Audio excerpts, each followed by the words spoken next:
Hello and welcome to SPMIS Academy. Today we'll analyze important newspaper articles of 16th December 2024. Please note you can download the PDF version of today's newspaper analysis by clicking the link given in the comment section. This is the list of the topics that we'll be covering from today's newspaper. First article is about 11 pledges for nation's future. This topic is important from our syllabus GS paper 2 Polity and Governance point of view. तो देखिए हाल फिलहाल में हमारे constitution के adoption के 75 years पूरे हुए हैं. We celebrated 75 years of adoption of our constitution on 26 November इस साल, क्योंकि हमारा संविधान 26 नवंबर 1949 को अडॉप्ट हुआ था. तो ये 75 ईयर्स पूरे होने पे of adoption of the constitution एक 2 दिन का स्पेशल डिबेट सेशन रखा गया लोकसभा एंड राज्यसभा में, जहां जिस डिबेट का टॉपिक था glorious journey of 75 years of constitution of India. उसमें कई सारे मुद्दों पे चर्चा हुई, अलग अलग नेताओं ने अलग अलग चीज़ों पे बातचीत की. बट इसी कॉन्टेक्स्ट में हमारे प्रधानमंत्री नरेंद्र मोदी जी ने 11 pledges for Nations future, Bharat के भविष्य के लिए 11 संकल्प का ऐलान किया. तो ये सीधा सीधा प्रीलिम्स में आपसे नहीं पूछा जाएगा. मेंस में कहीं ना कहीं पासिंग रेफरेंस में आप इन 11 प्लेजेज में से कुछ मेंशन कर सकते हैं, तो वहाँ पे ये हेल्पफुल रहेगा. एक बार यहाँ देख लेते हैं मेंस के टाइम में, वो कंटेंट इनरिचमेंट नोट्स में मैं इसको कंपाइल करके दे दूंगा. तो जो 11 प्लेजेस उन्होंने बताए हैं कि हमें लेना चाहिए, संकल्प हमें लेना चाहिए, वो क्या क्या हैं वो जरा देखते हैं. सबसे पहले उन्होंने कहा ड्यूटीज पे हमें फोकस करना चाहिए. Individuals as well as government must adhere to their duties. हम अगर अपनी जिम्मेदारियां अगर ठीक से निभाएंगे तो अपने आप नेशंस प्रोग्रेस हो पाएगा. तो इसी आइडिया के बेसिस पे मैंने आज का prelims practice question as well as mains practice question दिया है. The idea is duties and rights are organically linked. They are two sides of the same coin. हमारी जो ड्यूटी है वो किसी और के लिए उनके अधिकार हैं and vice versa.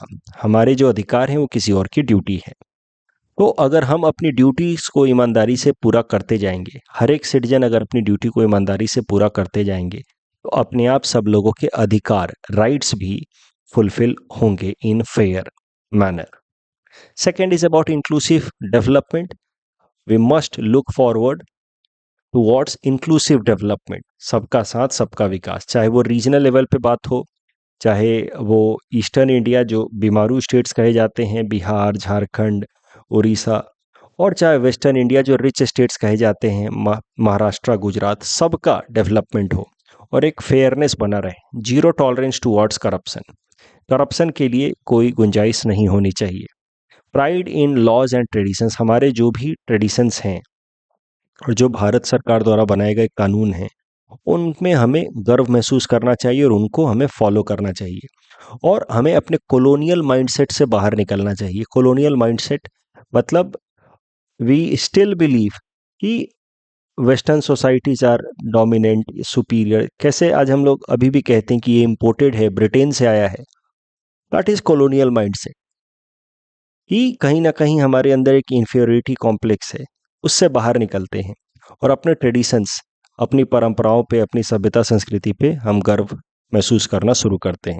That is the one of the 11 pledges. Opposition to religion based quotas. आगे रिलीजन के बेसिस पे रिजर्वेशन नहीं होना चाहिए. Women led development. Women empowerment के लिए जरूरी है कि विमेन खुद का एम्पावरमेंट करे. ऐसा ना हो कि men member of the society women के लिए कुछ कंसेशन दे. That can not be considered as women empowerment. Because अगर विमेन एम्पावरमेंट करना है तो that should not come from men member of society, male member of society. It must should come from the women members only. Regional growth for national development. तो अलग अलग regions का हमें growth पे focus करना होगा. तो कहीं ना कहीं ये जो सबका साथ इंक्लूसिव डेवलपमेंट है और ये जो regional growth of national development है, ये प्लेजेस आपस में काफ़ी हद तक रिलेटेड हैं. Respect for the constitution. Dynastic politics को हमें ख़त्म करना चाहिए. मेरिट बेस्ड हमें प्रिविलेजेस को डिस्ट्रीब्यूट करना चाहिए समाज में। तो परिवारवाद खत्म होना चाहिए, क्योंकि just because you belong to a particular family you should not deserve or you should not get certain privileges. One must show merit and contribution towards society in order to have claim over certain privileges. Pride in Indian heritages and unity in diversity must be uh, practiced and respected. तो ये 11 के 11 प्लेजेज हैं, as it is रटने की ज़रूरत नहीं है। But ये जो ड्यूटीज़ पे एम्फेसाइज किया प्रधानमंत्री जी ने, इस पे प्रीलिम्स में ऐसे प्रश्न आपसे पूछा जा सकता है, राइट्स एंड ड्यूटीज़ के बीच का रिलेशन। मेंस में ऐसा प्रश्न पूछा जा सकता है। आजकल देखिए प्रीलिम्स में पॉलिटी में भी कॉन्सेप्चुअल प्रश्न पूछ रहे हैं, तो सीधा सीधा ये नहीं पूछ रहे कि आर्टिकल 14 क्या है, 15 क्या है। तो यहाँ पे मैंने राइट्स एंड ड्यूटीज़ के बीच में एक ऑर्गेनिक रिलेशन के बेसिस पे एक प्रश्न दिया है।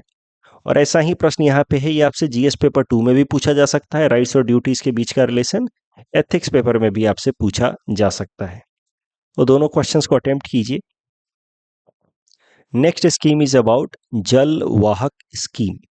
This topic is important from our syllabus GS paper 3 Indian economy point of view, specially with respect to infrastructure segment. तो भारत सरकार ने हाल फिलहाल में लॉन्च किया है एक नया स्कीम, जलवाहक स्कीम, जिसकी मदद से जो लॉन्ग डिस्टेंस कार्गोज होते हैं, शिपिंग कार्गोज होते हैं, उनको सपोर्ट किया जाएगा, प्रमोट किया जाएगा, ताकि वो नेशनल वाटरवेज के थ्रू इजीली मूव कर पाएँ। कार्गोज मतलब जो सामान ढोने वाले, माल ढोने वाले जो शिप्स हैं, लॉन्ग डिस्टेंस या लॉन्ग हॉल कार्गो मूवमेंट को सपोर्ट करना through national waterways, that is the goal of जल वाहक स्कीम। तो दिस जल Vahak scheme will currently focus mainly on 3 national waterways. National waterway number 1 which is on Ganga river, 2 which is on Brahmaputra river and 16 which is on Barak river. तो ये APSC exam point of view से ज़्यादा important हो जाता है, क्योंकि इन 3 में से 2 नेशनल वाटरवे तो असम के अंदर ही हैं, जिस पे ये जलवाहक स्कीम लॉन्च किया गया है।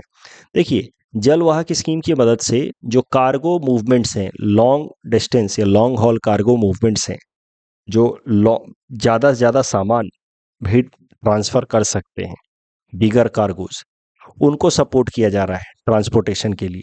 इससे फ़ायदे क्या होंगे? देखिए, बिजनेसेस को फ़ायदा मिलेगा, क्योंकि बिजनेसेस के लिए ज़रूरी है लॉजिस्टिक्स स्ट्रीमलाइंड हो, सामान एक जगह से दूसरे जगह एक स्ट्रीमलाइंड या फास्ट पेस से ट्रांसपोर्ट किया जा सके। तो बिजनेसेस को फ़ायदा होगा, इकोनॉमिक वैल्यूज़ बढ़ेंगे ओवरऑल, क्योंकि बिजनेसेस ऑगमेंटेशन विल हैपन।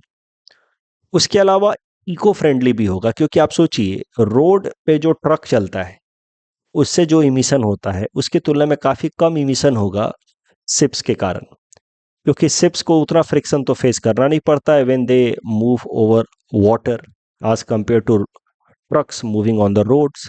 तो that is why this mode of transportation is eco friendly, cost effective also, क्योंकि फ्रिक्शन कम है तो उतना फ्यूल नहीं बर्न हो रहा है, फ्यूल बर्न नहीं हो रहा है तो इको फ्रेंडली भी हो गया as well as cost effective भी हो गया। फ्रिक्शन कम है तो स्मूथ मूवमेंट भी हो गया, that makes it water way transport, makes it efficient mode of transportation, and it will also reduce the pressure of congestion on roadways as well as reduce pressure on railways, क्योंकि railways का जो cargo है, cargo mode of transportation, it is already under huge pressure. जो freight railways हैं, it is under huge pressure. ये जो जलवाहक scheme है, इसके अंतर्गत अभी 3 नेशनल वाटरवेज पे फोकस किया जा रहा है कि वहाँ पे लॉन्ग हॉल कार्गो मूवमेंट को स्ट्रीमलाइन किया जा सके। It has been brought for 3 years initially, आगे जाकर के इसमें और हो सकता है एक्सटेंशन लाया जा सके। This scheme is being jointly implemented by Inland Waterways Authority of India, which is regulator of waterways in our country, in association with Inland and Coastal Shipping Limited. 3 ships को फ्लैग करके एक साथ हमारे minister of port and shipping Sarbananda Sonowal ji ने Jalvahak scheme को launch किया। Motor vehicle MV-AAI, MV Homi Bhabha and MV Trishul. अब थोड़ा नेशनल वाटरवेज की बात कर लेते हैं। तो जैसे हमारे देश में नेशनल हाईवेज हैं रोड ट्रांसपोर्टेशन के लिए, वैसे ही 111 नेशनल वाटरवेज डेवलप किए जा रहे हैं फॉर इनलैंड वाटर ट्रांसपोर्ट। उसमें से 13 आर करेंटली ऑपरेशनल, बाकी अभी डेवलप किए जा रहे हैं। National waterways are being developed as per national waterway act 2016, और नेशनल वाटरवेज को डेवलप करने की जिम्मेदारी है inland waterways authority of India की। ये वही बॉडी है जिसने इस जलवाहक स्कीम को लॉन्च किया है। तो जो इंपॉर्टेंट नेशनल वाटरवेज हैं उसमें से सबसे महत्वपूर्ण है national waterway number 1। In fact it is the longest also.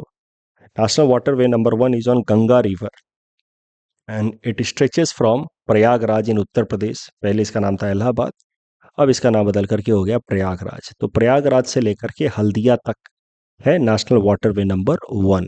इसकी लेंथ है 1620 kilometre and it is the longest national waterway in India. Assam के अंदर अगर बात की जाए तो as per Assam inland water transport development society, ये एक वेबसाइट है supported by government of Assam. इसके हिसाब से 15 नेशनल वाटरवेज हैं जो असम के अंदर लाए जा रहे हैं under this national waterway act of 2016। उसमें से जो सबसे महत्वपूर्ण है वो है national waterway number 2 on Brahmaputra river. It stretches from Sadiya to Dhubri और इसकी लेंथ है 891 किलोमीटर। उसके अलावा बराक रिवर के ऊपर है नेशनल वाटरवे नंबर 16। ये नेशनल वाटरवे नंबर 2 के बाद दूसरी सबसे लंबी नेशनल वाटरवे है असम के अंदर। तो एक बार लेंथ वगैरह जरा देख लीजिएगा, नज़र दौड़ा लीजिए फिल्म से पहले, एक बार फिर से देख करके जाइएगा। 2 के नाम तो आपको देखने ही है, नेशनल वाटरवे नंबर 2 एंड 16। इसके अलावा 6 भी इंपॉर्टेंट है। इस तरीके से चीज़ें देख करके जाइएगा। इस टॉपिक डिस्कशन के बेसिस पे ये प्रीलिम्स प्रैक्टिस क्वेश्चन हमने आपको दे रखा है। Please attempt this question and submit the answer in the comment section. The next title is about olive ridley turtles. This topic is important from our syllabus GS paper 3 environment point of view. देखिए, olive ridley turtles are the smallest sea turtles. अलग अलग तरह के जो सी turtles हैं उसमें से they are the smallest and they are most abundant also. सबसे ज्यादा पाए जाने वाले भी हैं, साइज में स्मॉलेस्ट टर्टल्स हैं। They are found in the warm waters, यानी कि ट्रॉपिकल रीजन में एंड सब ट्रॉपिकल रीजन्स में पाए जाते हैं in the Pacific, Atlantic and Indian Ocean. Olive ridley turtles की एक खासियत होती है कि वो जो नेस्टिंग सीजन होता है, नेस्टिंग सीजन का शुरू हो जाता है, यानी कि ब्रीडिंग सीजन अक्टूबर महीने से शुरू हो जाता है, जनवरी तक चलता है। ये मास नेस्टिंग करते हैं, यानी कि जो फीमेल ओलिव रिडली टर्टल्स हैं, they come together on a beach and then in a collective fashion they lay their eggs on the beach. और इनके मास नेस्टिंग को नाम दिया गया है arribada. So this is one unique feature of olive ridley turtles. They are carnivorous. Protection status की बात की जाए तो IUCN रेड डेटा बुक में इनको वल्नरेबल कैटेगराइज किया गया है। साइट्स के अंदर इनको highest protection, sites international convention on trade in endangered species, तो इनके ट्रेड पे लिमिटेशन रखा गया है, इनको हाईएस्ट लेवल ऑफ प्रोटेक्शन दिया गया है अंडर अपेंडिक्स 1 कैटेगराइज करके। और वाइल्ड लाइफ प्रोटेक्शन एक्ट में भी इनको हाईएस्ट प्रोटेक्शन दिया गया by putting them under schedule 1। Bharat के अंदर जो इंपॉर्टेंट बीचेज हैं जहां पे olive ridley turtles mass nesting करने आते हैं इन द नेस्टिंग सीजन, वो है Gahirmatha beach in Orissa, beach of Rushikulya river mouth again in Orissa,